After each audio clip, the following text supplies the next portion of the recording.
produit par Binge Audio et Bourse de commerce Pinot Collection. Saison 4. Épisode 3.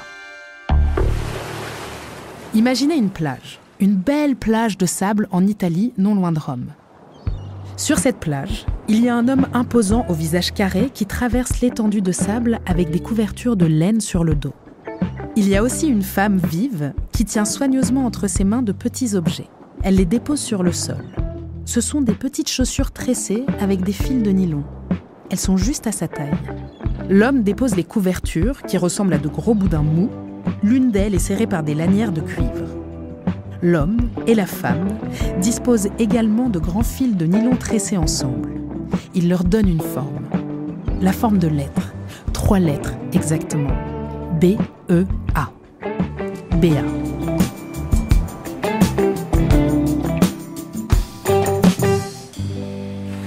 Tiens, mais la marée atteint les couvertures. Elles sont ballottées par les flots, elles semblaient si lourdes et finalement elles sont si faciles à bouger. Un photographe immortalise la scène, cette scène éphémère. Les chaussures, elles aussi rattrapées par les vagues, luisent et ressemblent à des éponges de mer. Les lettres disparaissent, petit à petit. Mais c'est comme si ces objets portaient une vie, avaient des interactions avec la nature qui les entoure. Leur forme se modifie jusqu'à ce qu'il n'y ait plus rien. On dirait que l'homme et la femme ont disparu, eux aussi.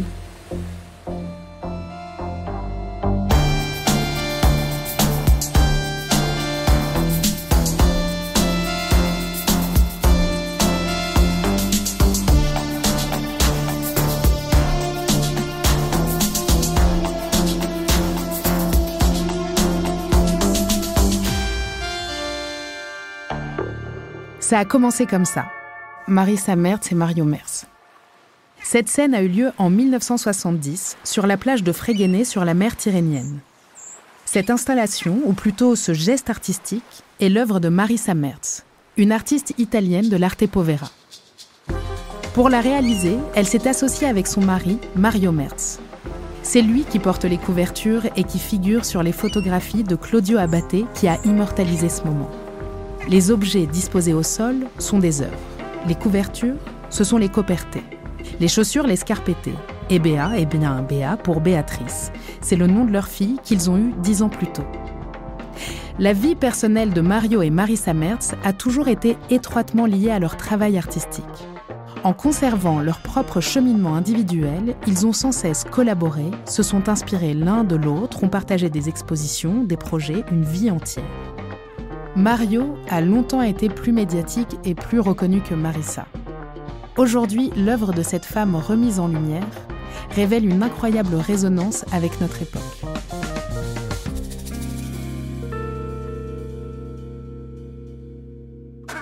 C'est à Turin que tout a commencé, à une année près. Mario naît en 1925, Marisa en 1926.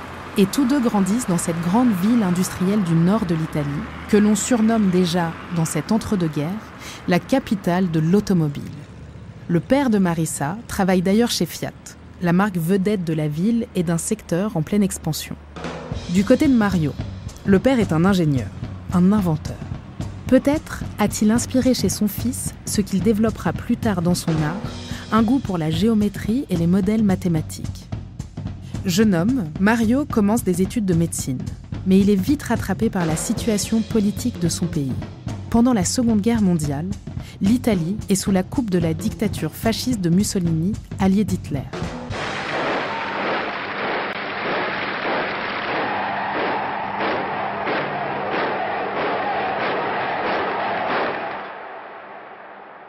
Mario s'engage dans un groupe antifasciste. Mais en 1945, alors qu'il distribue des tracts, il est arrêté et mis en prison. Et c'est là, entre 4 murs, qu'il se met à dessiner, utilisant tout ce qu'il a à portée de main. Que fait Marisa pendant ce temps ? On ne le sait pas. Car Marisa n'a jamais voulu parler de sa vie avant 1960. Pourquoi 1960 ? Parce que c'est l'année où Marisa a épousé Mario. Et ce couple est le socle de leur activité artistique. Chez eux, l'art et la vie sont liés et l'entremêlement de ces deux facettes est déjà une œuvre à part entière. L'année de leur mariage, le couple donne naissance à une petite fille, Béatrice. Marissa, très présente auprès d'elle, va très vite travailler sur les liens entre art et travail domestique. En 1967, elle conçoit une œuvre vidéo muette intitulée La Conta, qui la montre installée dans la cuisine, comptant les petits pois dans un bol. Dans une autre œuvre, Noticiario Arte Contemporanea, elle remplace l'interview qu'elle devait donner à une historienne de l'art par la retranscription d'une conversation qu'elle a eue avec Béatrice. Le sujet, on le devine, était très terre-à-terre. Il concernait ce que sa fille voulait manger pour le déjeuner. Toujours chez elle, dans sa cuisine, elle conçoit aussi les living sculptures, qui sont des formes organiques, faites à partir de feuilles d'aluminium, comme celles que l'on utilise pour cuire des aliments au four. Ces curiosités accrochées au plafond ressemblent à des conduits, des tuyaux, ou si on laisse aller son imagination à des créatures fantastiques enroulées les unes dans les autres. Une sorte de décor de rêve ou de film d'épouvante.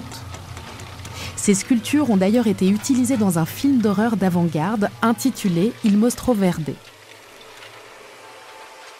Vues d'aujourd'hui, ces œuvres sont incroyablement modernes car elles dressent au rang d'art le travail domestique, l'intime et la place traditionnellement accordée aux femmes. Et puis elles ont pour cadre une cuisine, ce qui n'est vraiment pas habituel.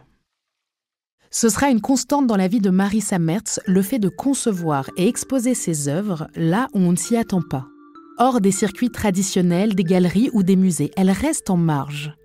Elle ne cherche pas la visibilité à tout prix.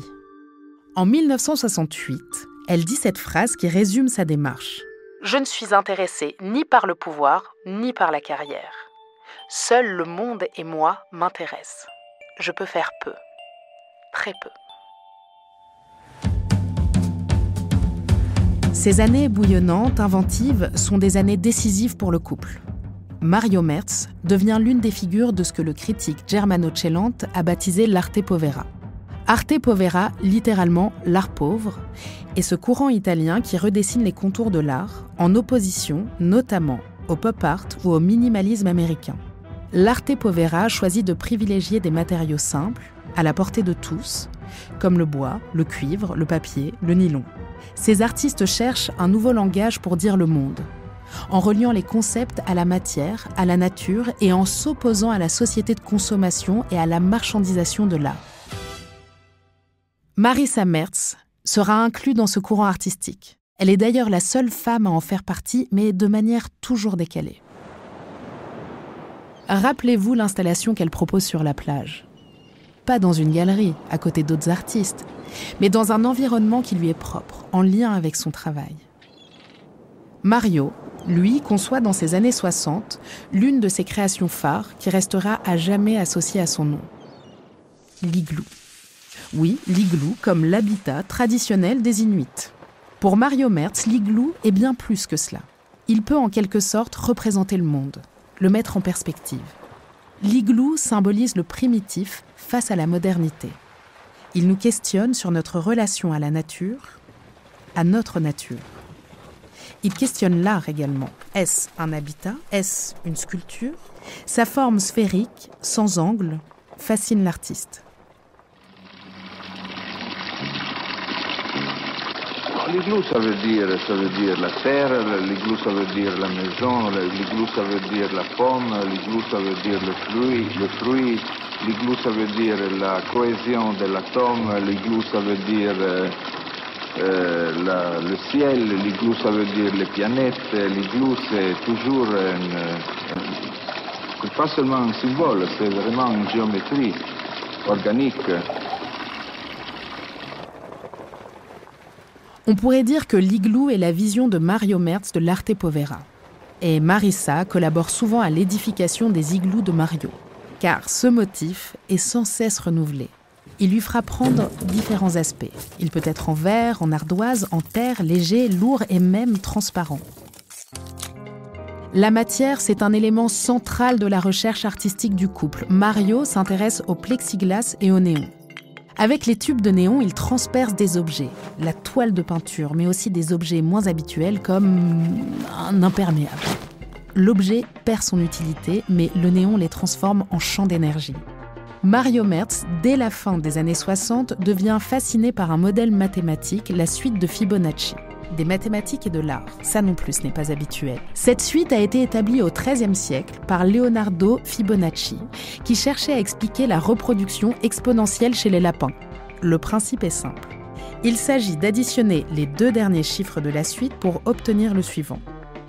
Dans une œuvre, Mario Merz reproduit les chiffres en néon qui composent la suite. Ça fait 1, 1, 2, 3, 5, 8, 13, 21, 34. Pour l'artiste, cette suite est une révélation.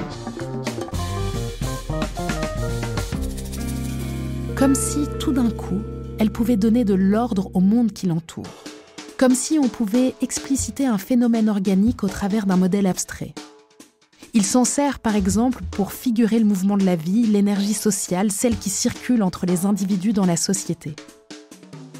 Dans une série photographique, il montre d'abord un restaurant vide, puis dans un deuxième cliché, la présence d'un convive, puis d'un autre convive, et dans la photo suivante, la réunion des 2 convives, etc. Marisa Merz s'appuie elle aussi parfois sur cette suite, notamment avec une installation de carrés de fils de cuivre tissés, disposés de manière croissante comme le veut ce système mathématique. Dans les années 80, elle se met à dessiner et à modeler des visages. Elle associe des matières, travaille la cire, l'argile, ajoute de la feuille d'or ou des fils de cuivre pour concevoir les testinées, ce qui veut dire petite tête. Ces étranges sculptures troublent et intriguent, tant leurs formes sont inhabituelles et insaisissables.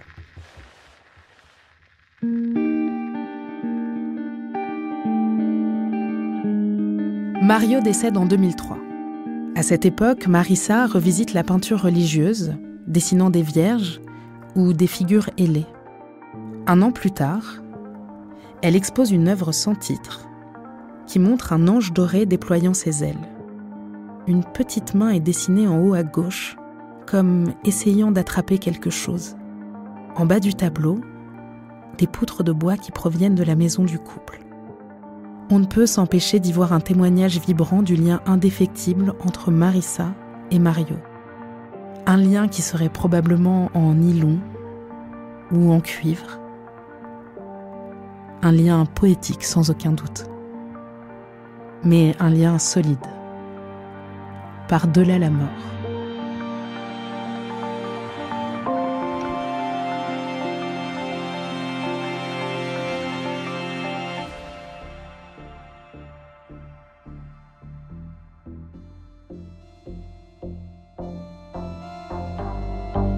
Ça a commencé comme ça est un podcast Binge Audio, bourse de commerce Pinot Collection. Écrit par Caroline Alazi, raconté par moi-même, Zita Enro, et réalisé par Elisa Grenet.